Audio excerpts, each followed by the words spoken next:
Hello guys, in today's video I'm going to show you how to access your phpMyAdmin on DreamHost. So first of all, you want to see what website you have added. If you have that a few, you want to go ahead and check them. So for example, we're going to use this one as a main domain. So we will only have access to this one, phpAdmin.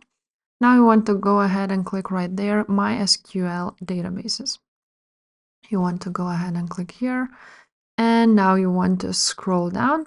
You can add here a new database if you want, but we're going to go ahead here, and here is our host web administration. You just click on phpMyAdmin. And now, as you can see, you need a username and password. So to find these, you want to go ahead back here, click on Manage Websites, and choose the website you have just opened phpMyAdmin. Click on Manage. And right there, you can see Manage Database. So you want to go ahead and click on Login Info here.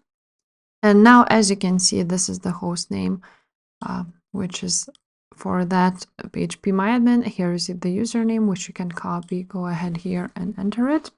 And the same goes with the password.